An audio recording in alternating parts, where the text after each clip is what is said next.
Mungkin kamu masih ingat, di tahun 2020, Napoleon Bonaparte diungkap kasus korupsinya oleh Irjen Verdi Sambo dan teman-temannya. Nah, sekarang giliran Napoleon yang berkomentar terkait kasus yang dilakukan oleh Sambo sebagai tersangka. Kasus penembakan Brigadir J yang berbuntut pada terbongkarnya geng mafia judi Sambo. Jadi menarik nih, untuk dibandingkan, yang satunya kasus korupsi, yang satunya lagi kasus judi online. Kira-kira mana yang mengumpulkan harta kekayaan lebih banyak dari bisnis haramnya? Mari kita bongkar.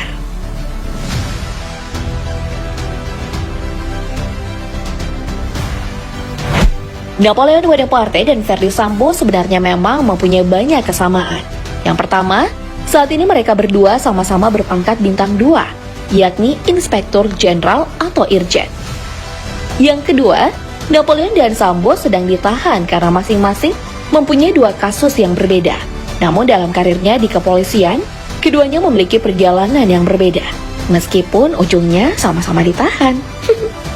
Irjen Pol Detrandes H. Napoleon Bonaparte MSI merupakan anggota Polri yang lulus Akademi Kepolisian pada tahun 1988. Sedangkan Verdi Sambo SH, SIK MH lulus dalam Akpol 6 tahun setelah Napoleon, yakni tahun 1994. Berdasarkan daerah asalnya, kedua perwira tinggi polisi ini juga terpaut jarak yang sangat jauh. Sambo lahir di Baru, Sulawesi Selatan, tanggal 19 Februari 1973. Sementara Napoleon merupakan pria yang lahir di Batu Raja, Sumatera Selatan, tepatnya tanggal 26 November 1965. Setelah lulus Akpol, Sambo diketahui pertama kali bertugas sebagai perwira pertama di Lemdiklat Polri.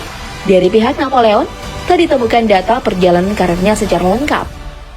Jabatan paling lampau yang tercatat dalam biodatanya hanya sampai pada tahun 2006, dengan tugas sebagai Kapolres Ogan Komering Ulu Polda Sumsel. Jabatan selanjutnya tercatat pada tahun 2008, saat itu Napoleon dipindah tugaskan ke Polda Sumsel, dengan jabatan Wakil Direktur Reskrim Polda Sumsel. Setahun kemudian, karirnya menanjak sebagai Direktur Reskrim Polda Daerah Istimewa Yogyakarta. Pada tahun 2017, Napoleon mendapat promosi menjadi perwira tinggi bintang 1 atau Brigadir Jenderal. Selain pangkat, ia juga ditugaskan di tempat baru, yakni sebagai Sekretaris NCB Interpol Polri. 3 tahun menyandang pangkat Brigjen, Napoleon Bonaparte kembali naik jabatan. Tepatnya di tahun 2012, ia berhasil menjadi polisi bintang 2 alias Inspektur Jenderal. Jabatannya juga naik menjadi Kepala Divisi Hubungan Internasional Polri.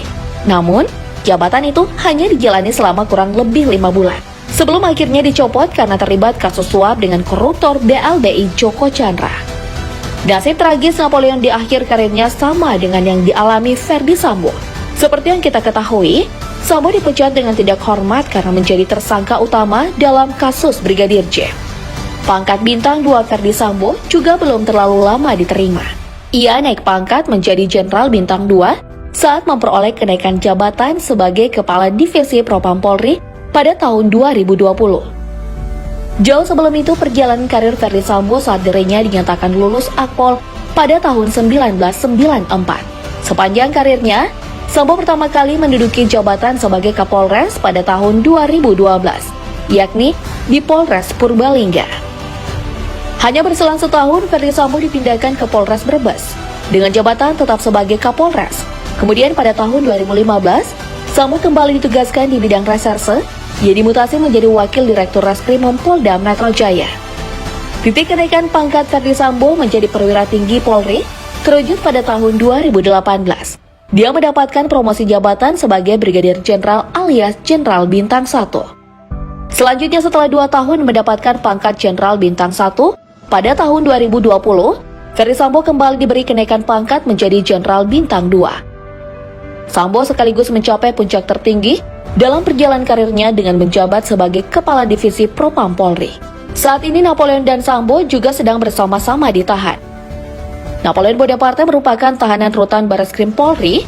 Ia ditahan setelah divonis 4 tahun penjara oleh Majelis Hakim Pengadilan Tipikor pada Pengadilan Negeri Jakarta Pusat 10 Maret 2021 lalu.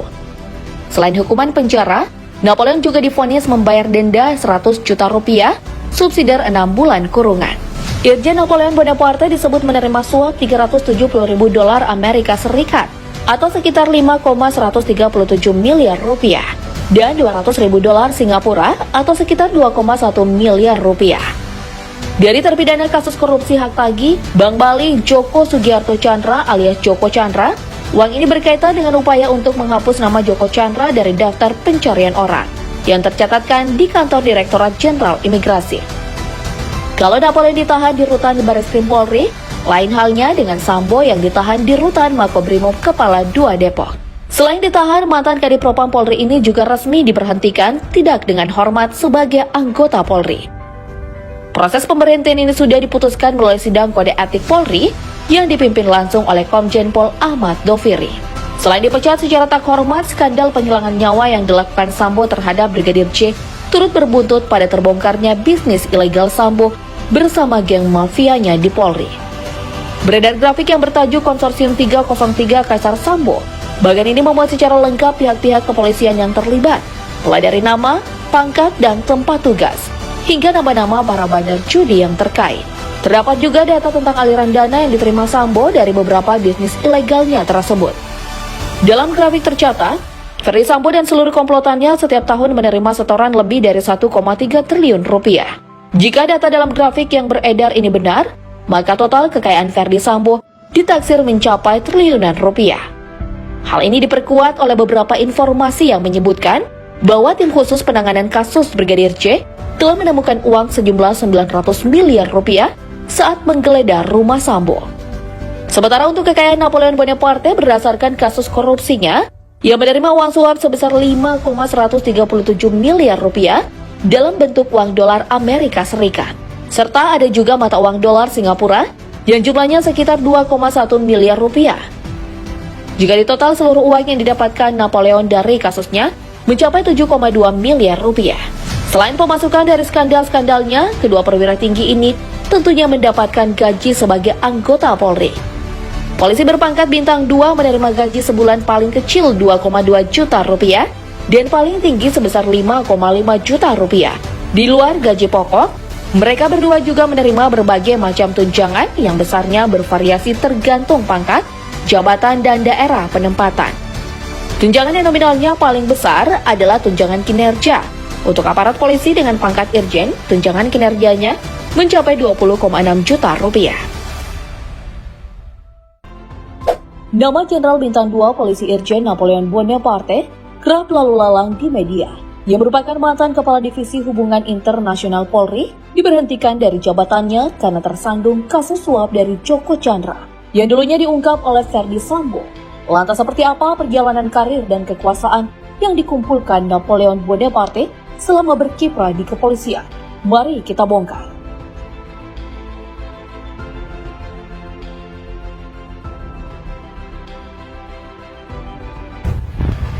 Irjen Napoleon Bonaparte merupakan personil Polri yang terbilang sudah cukup senior di Korps Bayangkara.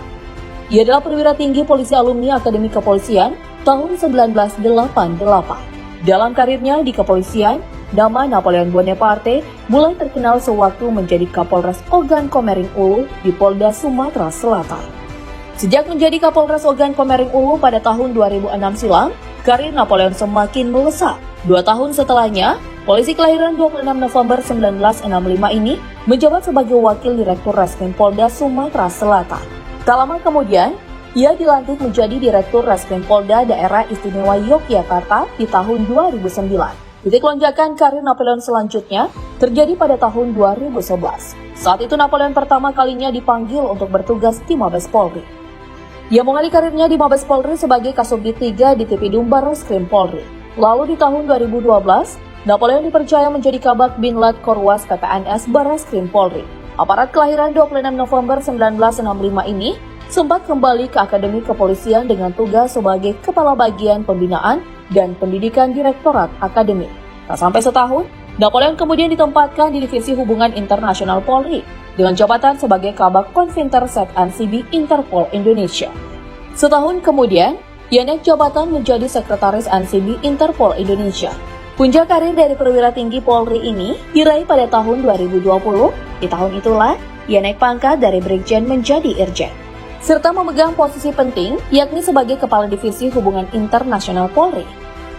Sayangnya, karir mantan Napoleon ini harus terhenti di pangkat bintang 2. Setelah tersangkut kasus penghapusan red notice buronan kasus korupsi BLBI Joko Chandra, Kapolri mencopotnya dari jabatan Kadif Hubinter dan dimutasi menjadi analis kebijakan utama Itwasum Polri.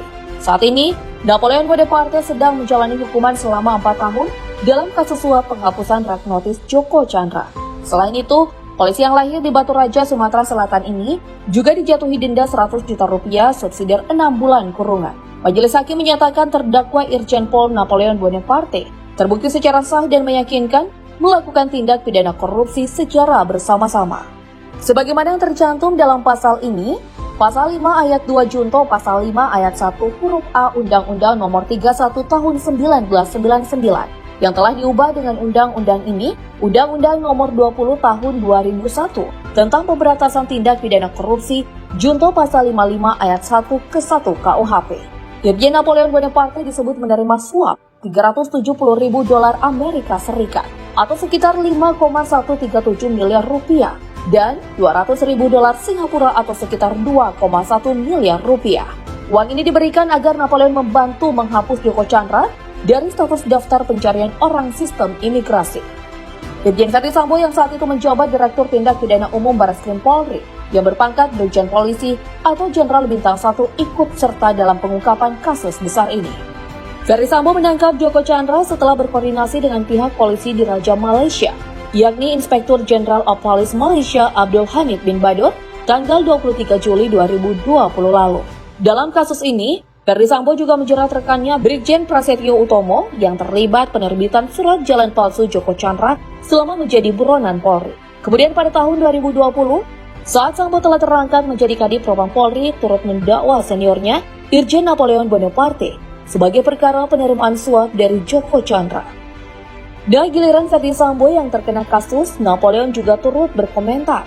Irjen Napoleon Bonaparte mengatakan, dijadikannya Verdi Sambo sebagai tersangka merupakan momentum awal untuk membongkar skenario pada kasus-kasus sebelumnya, seperti yang dinyatakan dalam wawancara yang ditayangkan di channel Kompas TV ini.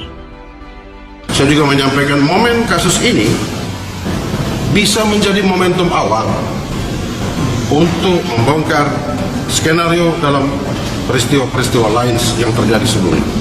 Ya. Selain itu, nama Napoleon Bonaparte juga menjadi sorotan karena dikabarkan memiliki keinginan untuk satu sel dengan Verdi Sambo.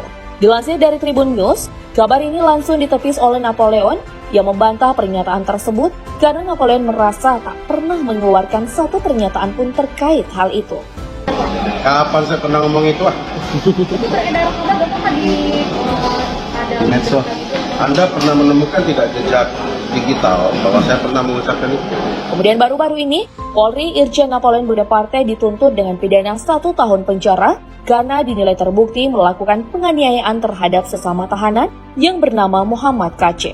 Napoleon dinilai terbukti melanggar pasal ini, pasal 351 ayat 1 KUHP, junto pasal 55 ayat 1 ke 1 Kitab Undang-Undang Hukum Pidana.